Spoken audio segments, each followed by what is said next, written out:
Dan saya berdoa supaya kita semua mengenal siapa Raja yang kita sembah, yaitu Yesus. Yaitu Raja yang bukan minta diprotek oleh rakyatnya, tetapi Raja yang protek rakyatnya. He knows that he will suffer, he knows that he will die, but he keep walking in God's will. And that is our Lord that we praise today. Tuhan Yesus, kami menyembah-Mu, kami tinggikan Engkau Tuhan.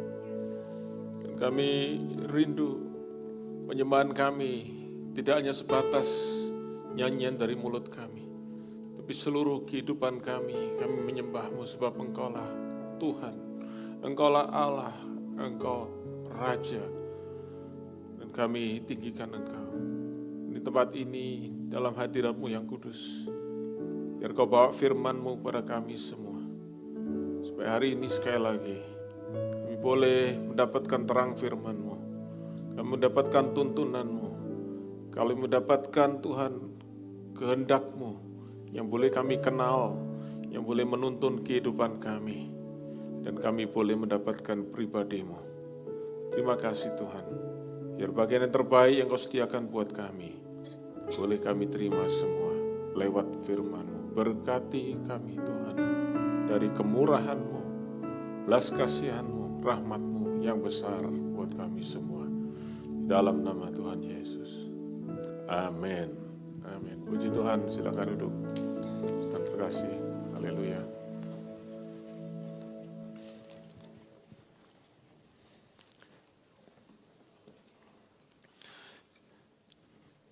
Saja kita membuka firman Tuhan Alkitab kita dari Injil Markus pasal yang ke-11. Kita akan membaca dari ayat yang pertama sampai dengan yang ke-11.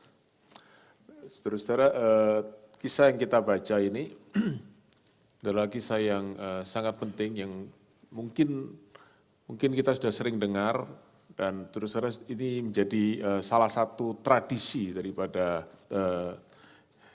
beberapa gereja, saudaraku, dari setiap tahun.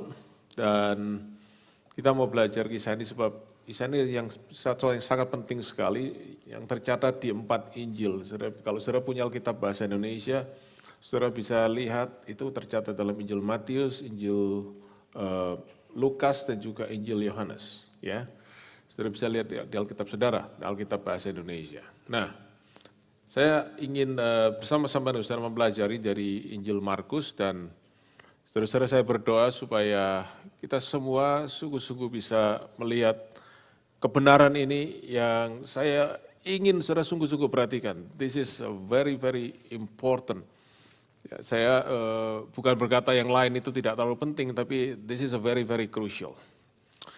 Dan terus saudara, kisah Tuhan Yesus masuk ke Yerusalem ini adalah satu kisah yang sangat penting sebab inilah yang memimpin, saudaraku, dari peristiwa Tuhan Yesus masuk ke Yerusalem. Itulah sebabnya ada peristiwa di hari Jumat yang minggu depan kita akan rayakan sama-sama, Good Friday, yaitu di mana Tuhan Yesus naik ke atas kayu salib, ya, menderita dan mati untuk menjadi juru selamat buat kita.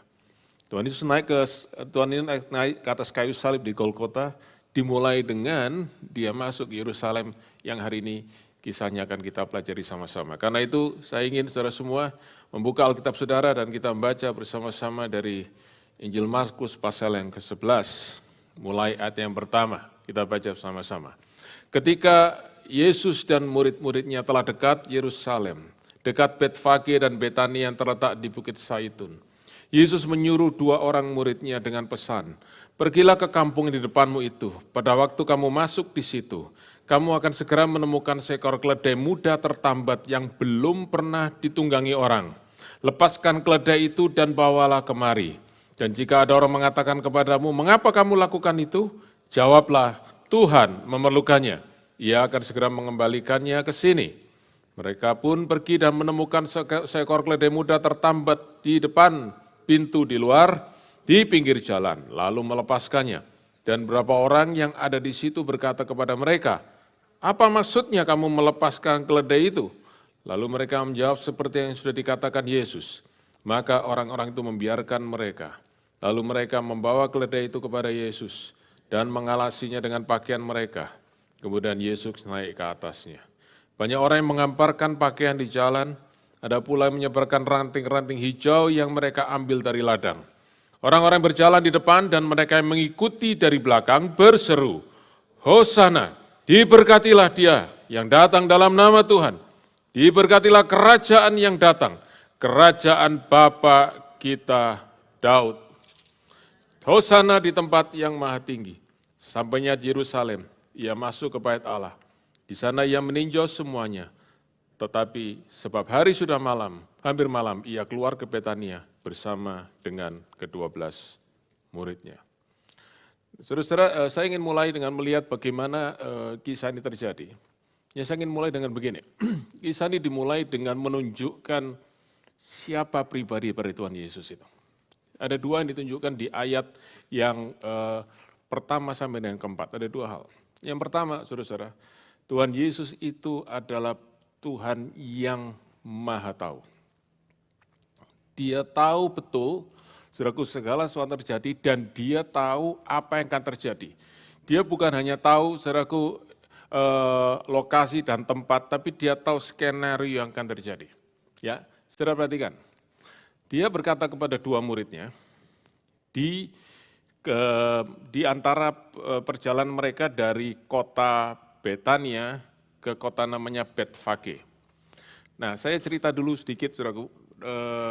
Kota Betania Betfage itu terletak di sebelah timur kota Yerusalem, yang di mana, saudaraku, ada daerah pegunungan disebut Bukit Zaitun, Mount Olive. Ya. Jadi Betfage itu terletak antara Betania dengan Yerusalem. Jadi Tuhan Yesus berjalan dari Betania ke Betfage menuju ke Yerusalem. Nah, kenapa dia jalan dari Betania? Sebab baru beberapa hari sebelumnya dia ada di Betania. Dan saudaraku, terjadi satu peristiwa menggemparkan, saudara pasti tahu cerita itu, yaitu Tuhan Yesus baru saja membangkitkan seorang yang namanya Lazarus. Sudah 4 hari mati, sudah membusuk, saudara-saudara, dibangkitkan oleh Tuhan. Dan setelah itu, saudara tahu ada kisah berikutnya, yaitu Tuhan Yesus diurapi di Betania ya oleh Maria dengan minyak narwastu yang mahal harganya. Dan Tuhan Yesus berkata di situ, ia sedang mempersiapkan untuk apa? Penguburanku. Jadi Tuhan Yesus tahu, saudaraku, hari-harinya sudah semakin dekat, hari kematian sudah semakin dekat, dan dia berjalan dari Betania menuju ke Yerusalem, dan dia lewat kota Betfage ini. Dan sebelum dia masuk di kota itu, dia sudah berkata kepada muridnya, kamu jalan dulu, nanti kamu akan ketemu seekor keledai muda yang tertambat diikat, ya. Kenapa diikat ya? Supaya enggak lari, saudara-saudara.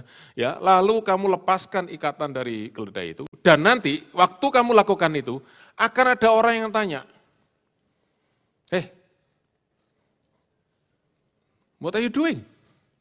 Ini kan barang orang kok kamu ambil seenaknya begini. Kamu jawab nanti, Tuhan memerlukannya, dan dia akan kasih. Oke, Tuhan perlukan nanti selesai, Tuhan mau pakai, selesai dia kembalikan, dan orang itu akan kasih sama kamu. Oke, dia akan tidak tanya macam-macam. Saudara-saudara, berapa banyak saudara pernah parkir mobil saudara di depan rumah saudara, lalu ada orang datang, ya buka pintu mobil saudara, ini belum ada electronic lock, saudara, ya, masih manual semua, buka mobil saudara, lalu masuk di dalamnya, lalu saudara tanya, kok masuk mobil saya? Lalu dia bilang gini, saya mau pakai ke gereja. Oh ya silahkan. Enggak ya, saudara ya. Tapi di sini saudara ada dua hal. Nomor satu, saudara dikatakan itu terjadi betul. Tuhan Yesus tahu benar apa yang akan terjadi. Dan yang kedua, di situ dia menunjukkan otoritasnya sebagai Tuhan. Waktu saudaraku murid-muridnya menjawab pada orang bertanya, Tuhan memerlukannya, no more question asked. Silakan. Dia tunjukkan otoritasnya. Dan saudara-saudara dari sini, saya ingin kita belajar sesuatu. Tuhan kita adalah Tuhan yang berotoritas, Tuhan yang berdaulat, tapi dia juga Tuhan yang maha tahu persis yang terjadi di dalam kehidupan kita, yang saudara dan saya tidak akan pernah tahu. Saudara, berapa banyak saudara khawatir akan hari esok? Enggak ada ya, puji Tuhan kalau enggak ada. Oke. Kenapa? Saya merasa tidak ada hari esok, jadi saya tidak perlu khawatir. Oke. Berapa banyak saudara merasa khawatir akan hari esok? Saudara beritahu saudara, kenapa kita khawatir? Satu ya, karena kita tidak tahu apa yang akan terjadi hari yang akan datang. Betul? Betul, saudaraku? Karena kita tidak tahu. Tapi hari ini, saudaraku, kita tahu Tuhan Yesus tahu apa yang akan terjadi. Kita sering nyanyi pujian ya, waktu hari Paskah kita nyanyi. Ya, sebab dia hidup ada hari esok, ku tak gentar.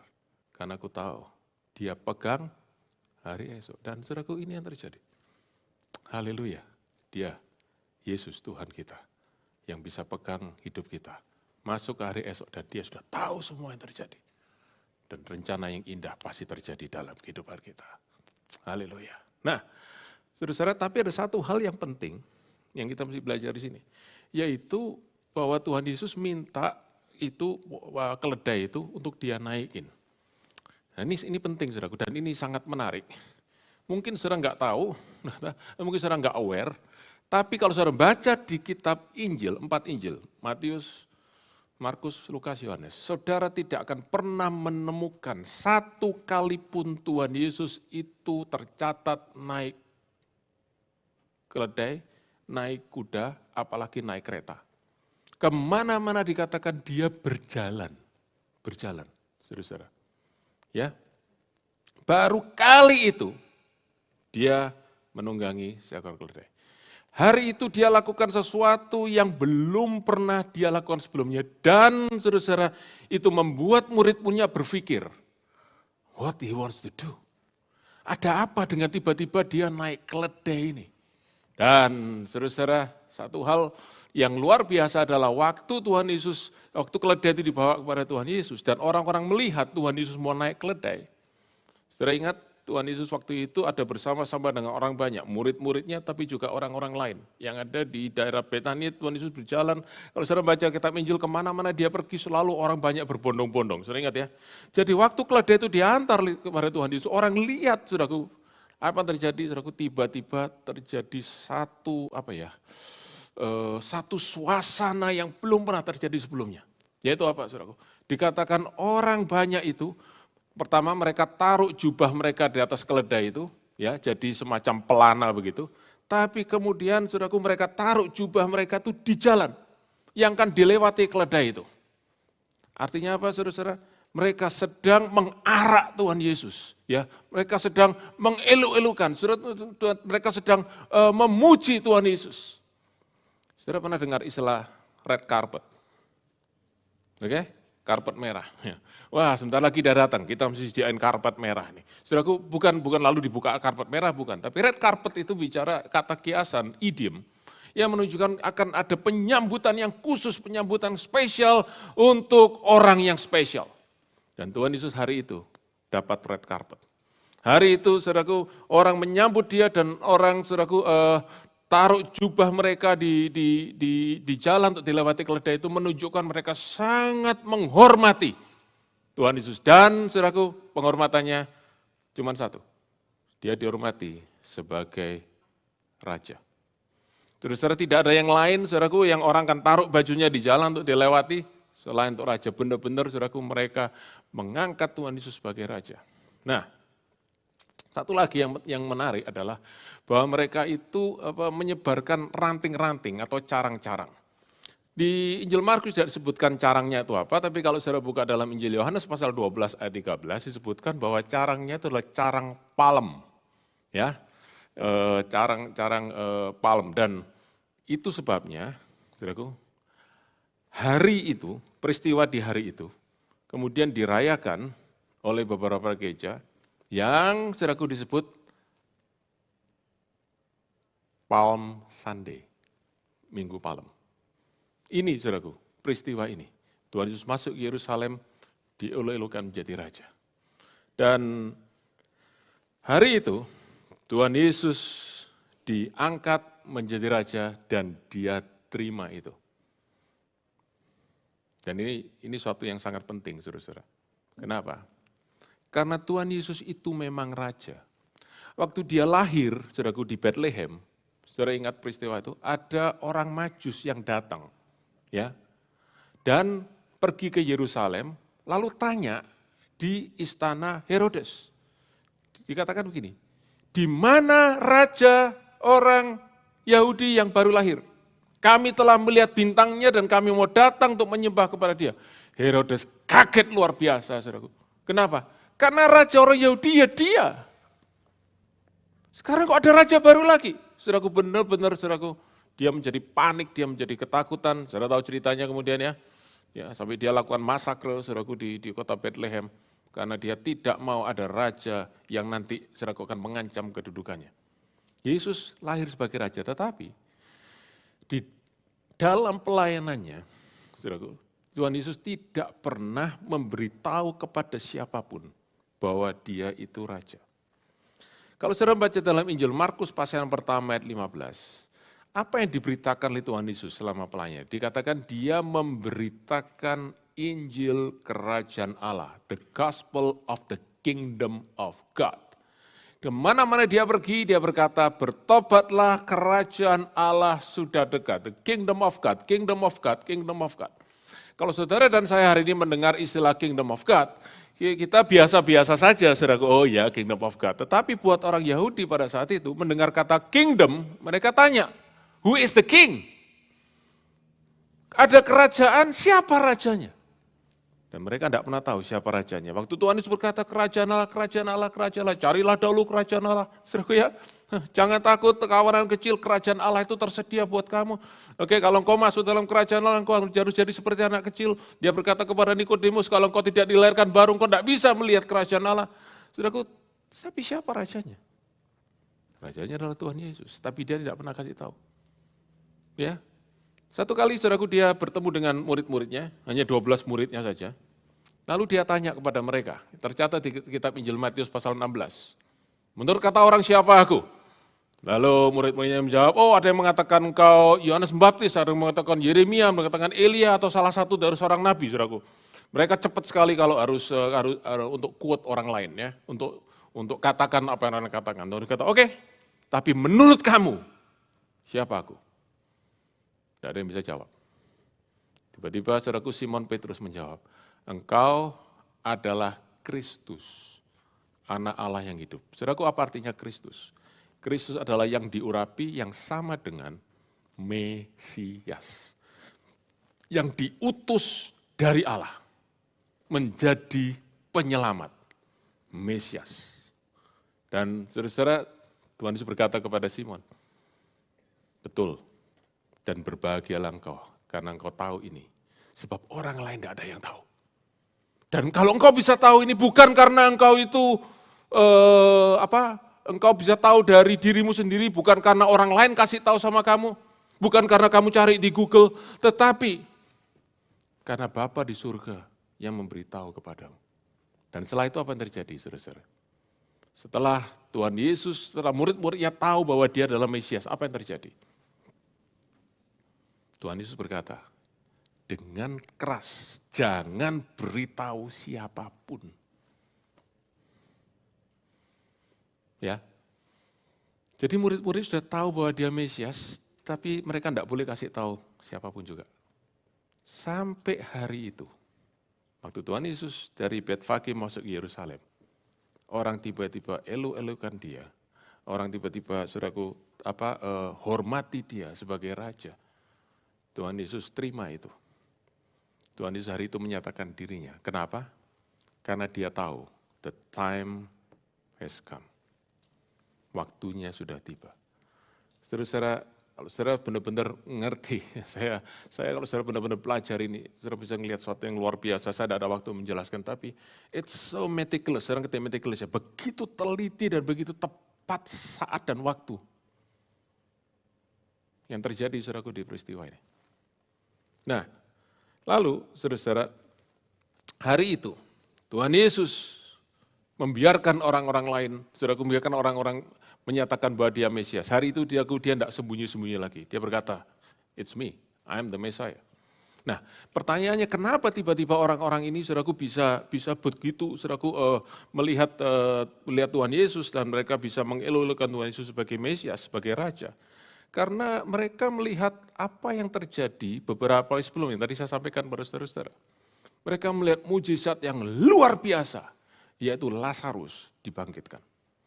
Dan mereka berkata, ini Mesias yang kami tunggu-tunggu. Dan murid-muridnya yang, saya pakai istilah yang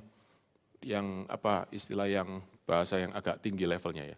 Murid-muridnya sudah kebelet. Selama saudaraku beberapa mungkin sudah setahun, 2 tahun mereka sudah kenal Yesus sebagai Mesias, tapi mereka harus tutup mulut. Hari itu saudaraku mereka ingin mengeluarkan saudaraku apa yang ada dalam unek-unek mereka. Yesus ini Mesias. Dan saudaraku orang lain semua, dia Mesias, dia Mesias, dia Mesias. Dan kenapa saudaraku mereka melihat ini benar-benar Mesias? Sebab apa? Dia punya kuasa untuk melakukan mujizat. He is a powerful man. Ini yang kita tunggu-tunggu. Dan saudara-saudara, mereka mengeluh-elukan Yesus dan mereka mulai menyanyi bersaut-sautan dengan nyanyian sorakan. Apa yang mereka sorakan? Saudara lihat di dalam ayat yang ke-9 dan yang ke-10. Mereka berjalan dari depan, dari belakang, dan mereka berkata begini, Hosana, diberkatilah dia yang datang dalam nama Tuhan. Siapa dia yang datang dalam nama Tuhan? Tuhan Yesus. Dan saudaraku, orang yang datang dalam nama Tuhan itu hanya sebutan untuk satu orang, yaitu namanya Mesias, penyelamat, juru selamat. Dan mereka berteriak Hosana. Saudara semua dengar kata Hosana kan enggak asing ya. Kita sering nyanyi lagu Hosana, tapi saudara-saudara hari ini mungkin kita bisa lihat lebih teliti lebih dalam. Apa arti kata Hosana? Kata Hosana itu, mereka mengutip, saudaraku ayat ini ya, Hosana diberkatilah dalam nama Tuhan, itu dari bahasa Ibrani, mereka mengutip dari kitab Mazmur 118 ayat 25 dan 26. Mari kita baca ya, Mazmur 118, pasal 118, ayat 25 dan 26. Oke, yuk kita baca sama-sama. Sudah dapat? Mazmur 118, 25 dan 26. Ayat 25. Ya Tuhan, berilah kiranya keselamatan. Ya Tuhan, berilah kiranya kemujuran. Diberkatilah dia yang datang dalam nama Tuhan. Saudara-saudara, kita Mazmur kata, save now I pray, O Lord. Tuhan berikanlah keselamatan. Save now I pray, O Lord. Nah, saudaraku, 4 kata yang saya kasih warna merah itu saudaraku kalau ditulis dalam bahasa Ibrani itu katanya adalah Hosana. Jadi kata Hosana itu dari kata Hosana yang artinya I pray to you, save me now.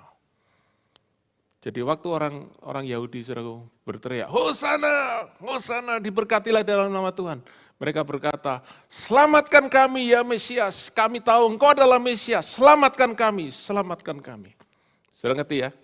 Itu saudaraku, teriakan mereka. Jadi mereka bukan hanya memuji Tuhan Yesus sebagai Mesias, tapi mereka menaruh pengharapan yang sangat kuat kepada Tuhan Yesus. Save us, save us. Dan saya harus katakan saudaraku, itu adalah teriakan yang benar. Karena hanya satu yang bisa menyelamatkan kita, yaitu Tuhan Yesus. Dan hari ini, kalau ada saudara yang mau berteriak, Hosana, save me, oh Savior.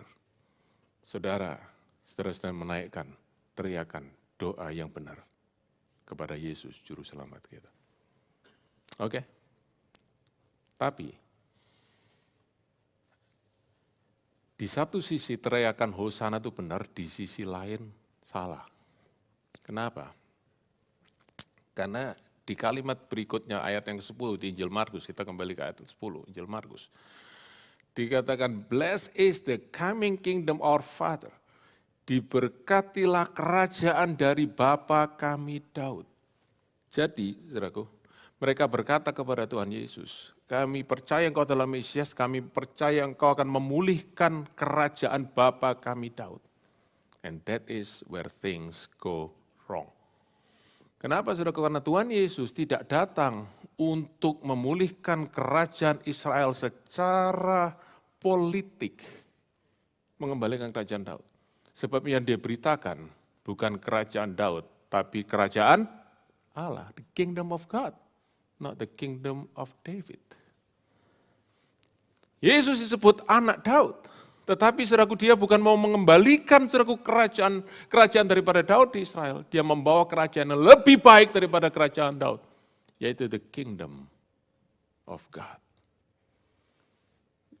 Kenapa orang Israel saudaraku begitu ingin akan kerajaan Daud itu di-restore, dipulihkan? Saudara, tahun 63 sebelum Masehi, 63 BC, Yerusalem saudaraku diserang oleh satu jenderal dari Romawi, namanya Jenderal Pompei. Dia masuk ke Yerusalem, dia menduduki Yerusalem, dan dia menguasai Yerusalem. Dan sejak itu saudaraku, Yerusalem dan daerah saudaraku Palestina saat itu, di mana orang-orang Yahudi hidup, semuanya dikuasai oleh Kekaisaran Romawi. Dan saudaraku, orang-orang Yahudi semua sekarang mereka menjadi orang-orang jajahan. Baru 400 tahun sebelumnya, saudaraku, mereka jadi orang buangan di Babel. Saudara ingat ya? Mereka jadi orang buangan, saudaraku, di Babel, saudaraku, pindah kerajaan Media Persia, saudaraku. Mereka jadi orang tawanan. Sekarang mereka jadi orang jajahan. Mereka merindukan kapan kami jadi orang merdeka. Dan itu sebabnya mereka berteriak kepada Tuhan Yesus. Save us, kembalikan kami, kembalikan kerajaan kami, kembalikan kedaulatan negara kami. Dan kami percaya Engkau sanggup karena Engkau punya mujizat. Saudara-saudara, bukankah itu yang sering saudaraku menjadi harapan kita kepada Tuhan? Kita percaya kepada Tuhan, kita percaya Engkau sanggup lakukan mujizat, kembalikan, pulihkan kehidupanku, pulihkan semua keluargaku dan semua yang lain, saudaraku. Dan sometimes we miss the point, apa yang sebenarnya Tuhan ingin lakukan, yang terbesar yang dia ingin lakukan di dalam kehidupan kita. Saudara-saudara, saya tidak mengatakan bahwa kita tidak boleh minta pertolongan Tuhan untuk hal-hal yang terjadi sehari-hari di dalam kehidupan kita. Tetapi jangan lupa, saudara, nanti kita akan lihat sama-sama. Untuk apa Yesus datang ke dunia ini? Dan untuk apa, saudaraku, dia menjadi raja di dalam kerajaan Allah buat saudara dan saya. Saudara-saudara,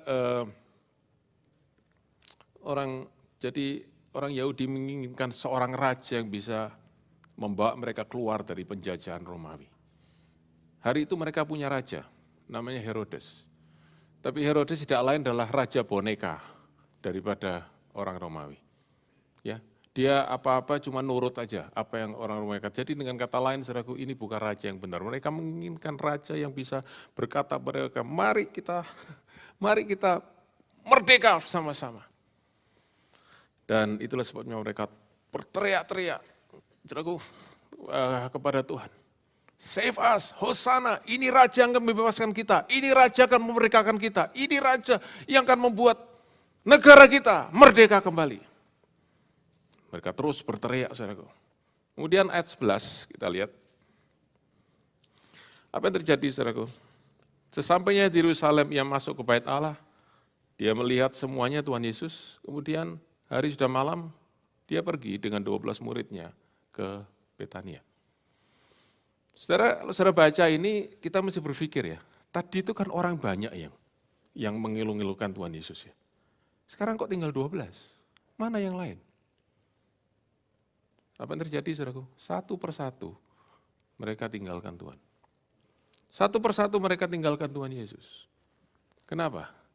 Karena mereka tunggu-tunggu saatnya. Tuhan Yesus masuk Yerusalem, mungkin dia akan cari, saudaraku, podium, dia akan cari pulpit begitu, lalu dia akan berdiri, saudaraku, dia berkata, saudara-saudara, sudah lama kita ditindas, sudah lama kita dijajah, sekarang waktunya kita merdeka. Karena itu, saudara semua, saya akan memimpin saudara untuk kita sama-sama lawan itu pemerintahan Romawi, lawan itu kasar Romawi.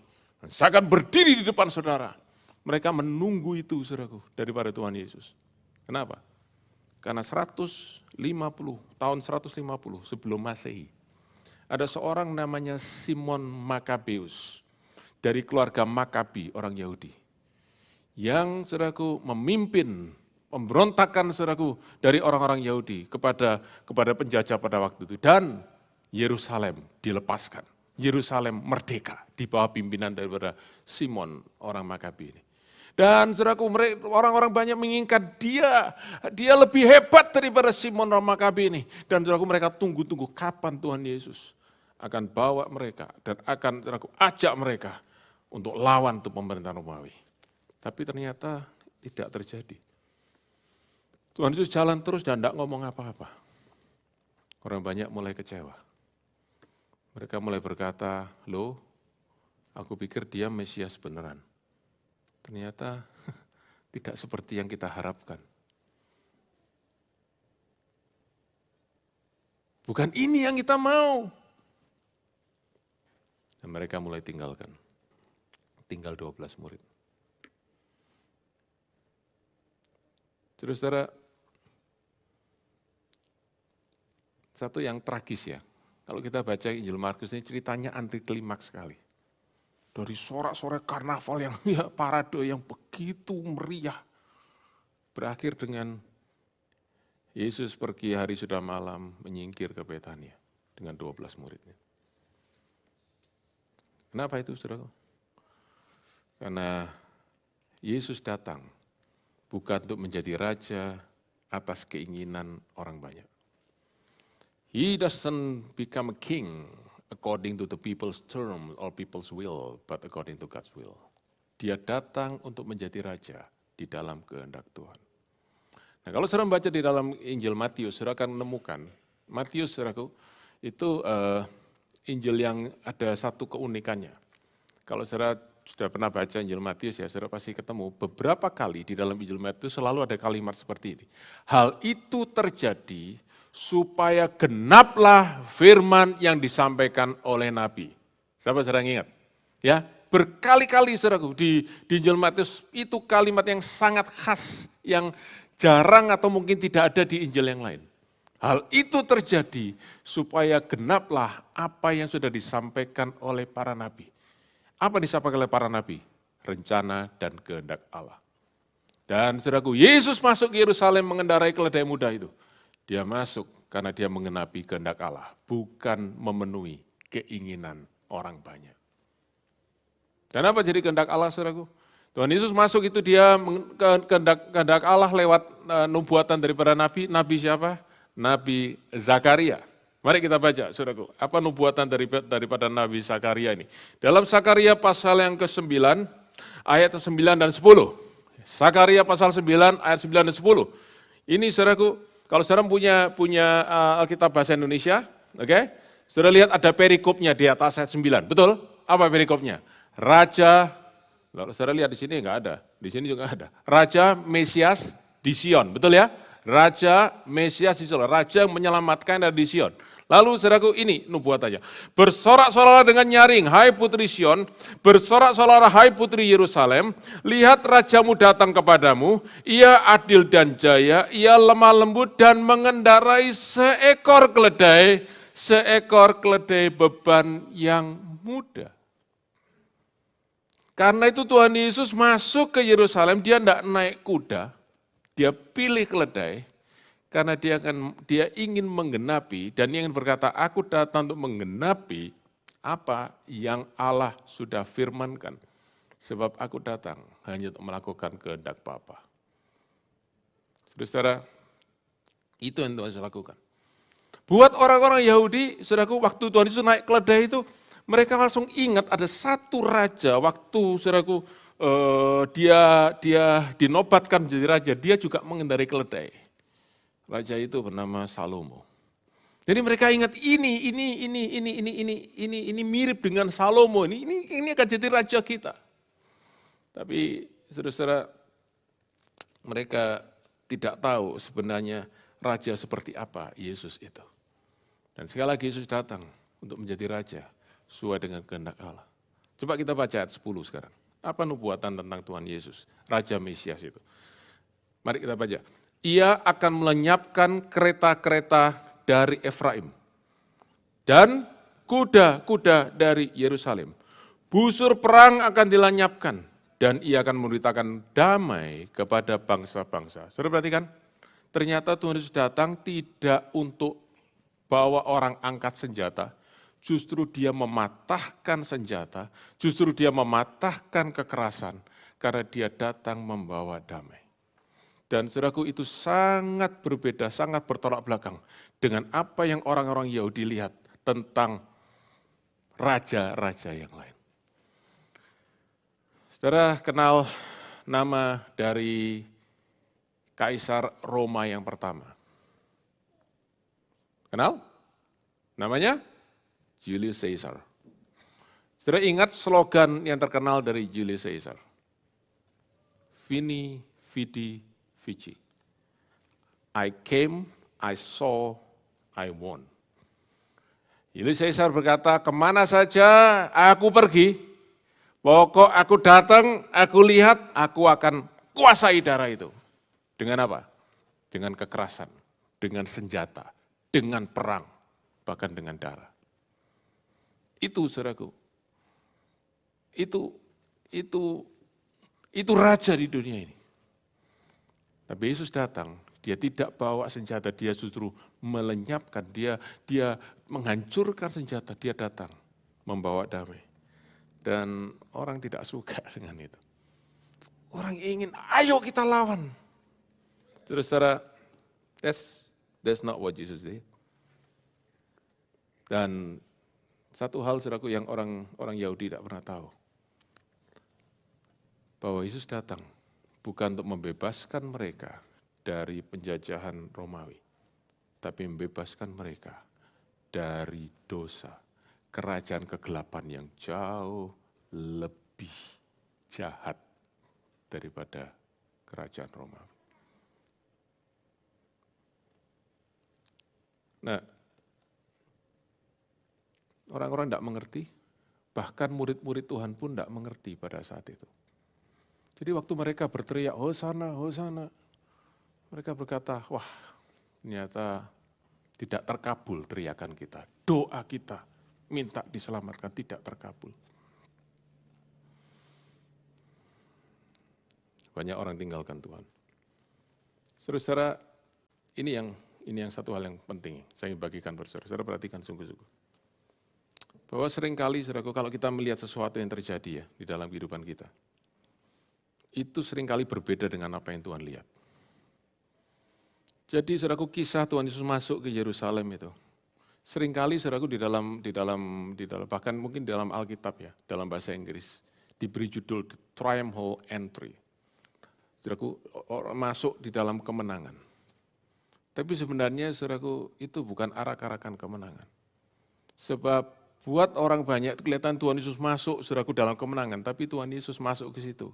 Dia bukan cari kemenangan. Dia tahu benar apa yang terjadi. Dan ini saya ingin saudara perhatikan sungguh-sungguh. Yesus masuk ke Yerusalem dengan naik keledai dan diarak oleh orang banyak itu. Yesus tahu konsekuensi daripada itu semua. Konsekuensinya ada dua. Satu, imam-imam kepala akan jadi begitu marah kepada dia. Dan Yesus tahu mereka akan mereka akan membentuk komplotan, mereka akan mulai bikin rencana untuk membunuh dia. Dengan kata lain Tuhan Yesus tahu, apa yang dia lakukan hari itu masuk ke Yerusalem akan membawa dia kepada kematian. He knows that. Karena saya katakan di bagian awal tadi, Palm Sunday will lead to Good Friday, to the cross, to the death of Jesus. Dan yang kedua, dia juga tahu saudaraku bahwa kalau dia masuk dan diarak sebagai raja, dia akan membuat kecewa banyak orang. Dan saudara bukan kali pertama Yesus itu saudaraku kecewa dengan banyak orang. Saudaraku membuat orang banyak kecewa. Satu kali kalau saudara baca dalam Injil Yohanes pasal 6, dia bikin mujizat 5 roti 2 ikan, saudaraku, untuk makan 5.000 orang laki-laki, belum lagi perempuan dan anak-anak. Dan dikatakan setelah orang banyak melihat mujizat itu, Mereka ingin menjadikan Yesus itu raja. Kenapa, saudaraku? Enak punya raja kayak gini. Setiap hari ya makan, ini roti, mungkin besok kita bisa minta dia kasih kita capcay. Oke? Ya, besok lagi saudaraku bisa kasih, ini punya raja seperti ini. Sudahlah, makmur kita, ayo mari kita angkat dia menjadi raja. Dan Yesus nggak mau, dia menyingkir. Lalu waktu dia ketemu dengan orang banyak itu, dia tegur mereka. Oke? Dia tegur mereka dan dia berkata begini, kamu cari aku itu karena kamu ingin perutmu kenyang. Aku beritahu kepadamu, perutmu kenyang sebentar lagi kosong. Dan dengan perutmu yang kenyang satu kali engkau akan mati. Aku mau kasih sama kamu bukan makanan yang cuma sementara untuk kamu hidup, tapi makanan yang akan membawa kamu sampai hidup yang kekal. Perhatikan saudaraku, kalimat itu ya, food that endures to eternal life. Yang hanya aku bisa berikan kepadamu. Saudara-saudara, kita harus tanya dalam diri kita, why are you here today? Why are you sitting here today in this church? What are you looking for? Kita mesti tanya dulu dalam kita, sebab kita bisa kehilangan yang terbaik yang seharusnya Tuhan bisa berikan kepada kita. Saya berdoa saudaraku, tidak ada di antara saudara, none of you is here for nothing. But you're here for seeking something, but seeking the thing that only Jesus can give to you. That is eternal life. Yang lain-lain itu secondary, saudaraku. Dan itu, saudaraku, yang Tuhan sampaikan kepada orang banyak itu, cari aku untuk sesuatu yang kekal, bukan untuk sesuatu yang sementara. Bagaimana reaksi orang banyak? Oh, kami baru ngerti sekarang. Oke, Tuhan kami bertobat. No. Yohanes 6 ayat 66. Saudara senang angka 666 ya? Oke. Murid-murid itu memalingkan diri, turn back, dan tinggalkan Tuhan. Kenapa? Karena mereka mau cari Tuhan untuk apa yang mereka mau. Mereka bukan cari Tuhan untuk hidup mereka dibawa ke dalam kehendak Tuhan. Demikian juga saudaraku. Kalau kita datang kepada Tuhan mencari apa yang kita mau dari Tuhan, I'm afraid one day we will turn our back from Jesus. Dan Tuhan Yesus tahu, hari itu, orang yang tadi berkata, Hosana, Hosana, Hosana, tinggalkan dia, karena mereka kecewa, karena Yesus ternyata tidak melakukan apa yang mereka inginkan. Tapi bukan hanya mereka kecewa, mereka akan berubah ucapan mereka beberapa hari kemudian, menjadi salibkan dia. Tuhan Yesus tahu itu. Tapi dia tetap lakukan itu. Berapa banyak saudara yang kalau saudara tahu ada bahaya di depan saudara, saudara masih terus nekat lakukan. Enggak ya, saudaraku saya harap tidak ada demikian. Kalau kita tahu saudaraku ada bahaya, lebih baik kita tahan diri sebentar. Tetapi Tuhan Yesus tetap lakukan itu, bukan karena dia nekat, perhatikan. Bukan karena dia nekat, bukan karena dia sok berani. Tapi karena dia tahu, itu kehendak Allah. Aku harus tetap lakukan. Dan dia lakukan itu, saudaraku. Dan benar, tidak lama kemudian imam-imam kepala, saudaraku, komplotan, saudaraku, termasuk, saudaraku, bayar Yudas Iskariot 30 keping perak untuk menyerahkan Tuhan Yesus. Dan kita tahu, saudaraku, Tuhan Yesus akhirnya disalibkan. Dia tahu betul, dia menuju kepada kematian. Tapi dia berkata, aku datang untuk melakukan kehendak Bapa. Dan saudaraku, peristiwa ini terjadi pada waktu itu, saudaraku, di Yerusalem. Itu Yerusalem lagi pack, lagi orang banyak. Kenapa? Itu minggu menjelang Paskah. Dan saudara tahu Paskah daripada orang Yahudi adalah memperingati mereka keluar dari perbudakan Mesir. Ya. Jadi saudaraku, orang Yahudi dari mana-mana saudaraku datang ke Yerusalem merayakan Paskah. Dan Yesus tahu, tepat pada hari Paskah itu, dia yang akan menjadi domba Paskah yang disembelih untuk membebaskan orang bukan dari perbudakan Mesir, dari perbudakan dosa yang saudara dan saya alami hari ini. Keselamatan di dalam Yesus.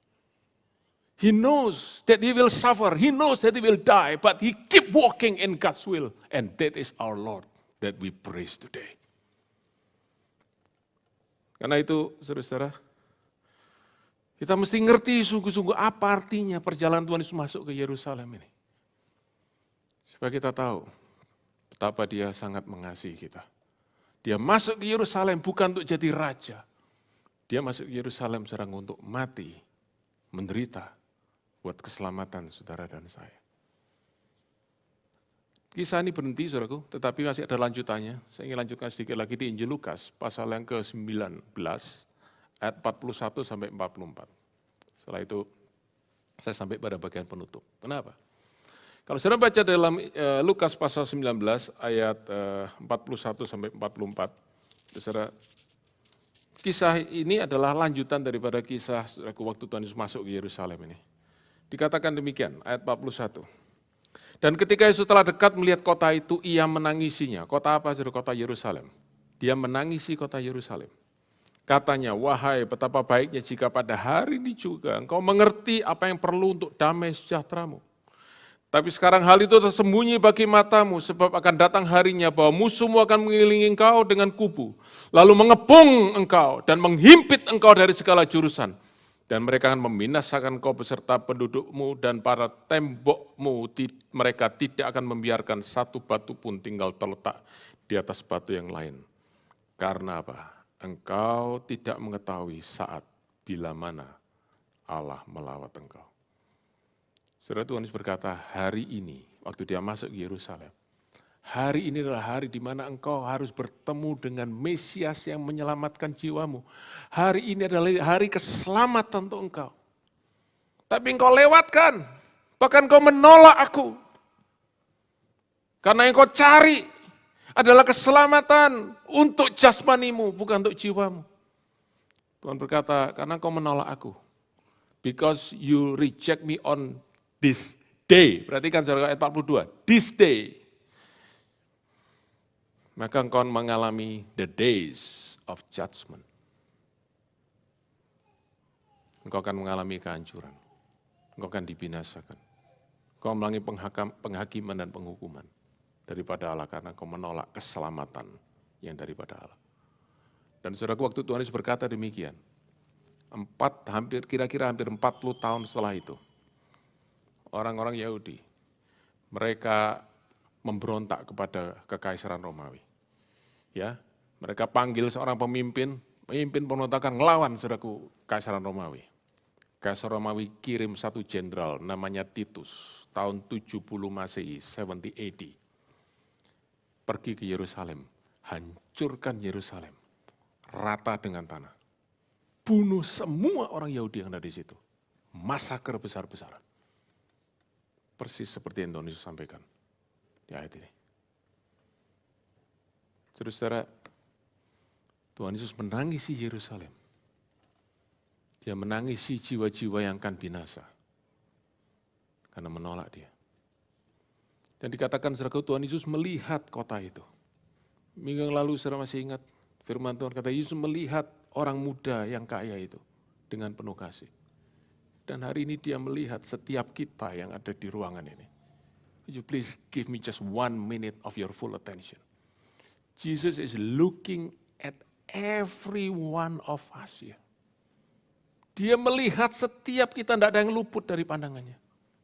Pertanyaannya, the question is, apakah dia bersuka cita waktu dia melihat kita karena dia tahu kita sudah selamat di tangannya? Atau dia menangisi kita hari ini karena dia tahu kita akan binasa? Karena kita menolak dia. Saudara dengar baik-baik. Jangan kita pernah berpikir hanya karena kita ada di bangku gereja.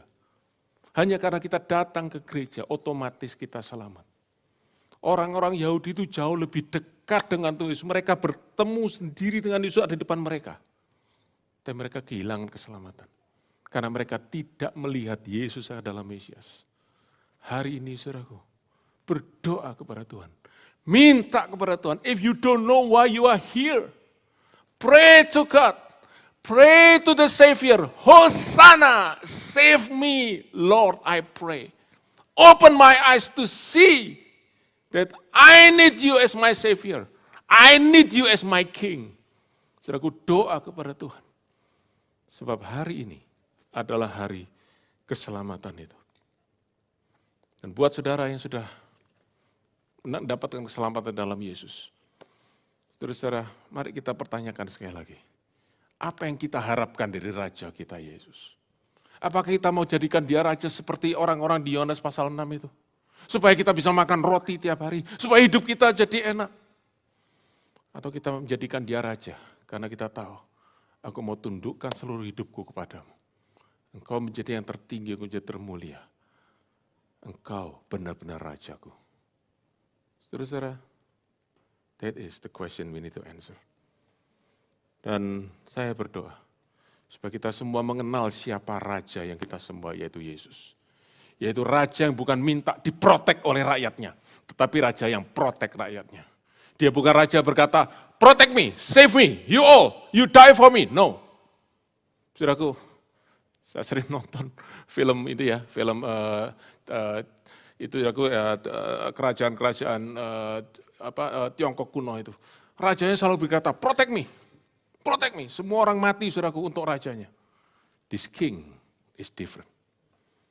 This king died for his people. Dan saudara-saudara, kalau kita kenal itu, kita bisa berkata, Lord Jesus, you are my king.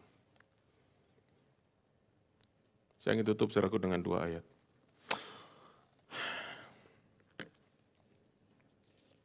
Yaitu di kitab Wahyu pasal yang ke-7. Kisah Tuhan Yesus masuk Yerusalem dan kisah yang terjadi 2000 tahun yang lalu, tapi juga kisah yang melihat ke depan. Buat saudara dan saya, yang sungguh-sungguh memiliki Yesus sebagai Raja.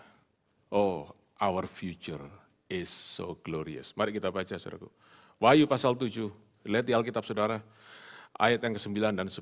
Kemudian daripada itu aku melihat sesungguhnya. Wahyu pasal 7 ayat 9 dan 10. Kemudian daripada itu aku melihat sungguhnya suatu kumpulan besar, orang banyak yang tidak dapat terhitung banyaknya. Dari segala bangsa dan suku dan kaum dan bahasa, berdiri di hadapan tahta dan di hadapan Anak Domba. Siapa itu? Tuhan Yesus. Memakai jubah putih dan memegang daun palem di tangan mereka. Dan dengan suara nyaring mereka berseru, keselamatan bagi Allah kami yang duduk di atas tahta dan bagi Anak Domba. Inilah nyanyian orang-orang yang diselamatkan. Berdiri di hadapan tahta Anak Domba, memuji, bersyukur, keselamatan dari Tuhan kami terima dari kemurahan dan kasih.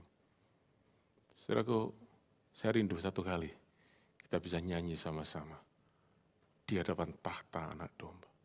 Tapi jangan lupa, bagi mereka yang menolak Tuhan Yesus, ada juga apa yang kita Wahyu katakan, apa yang terjadi.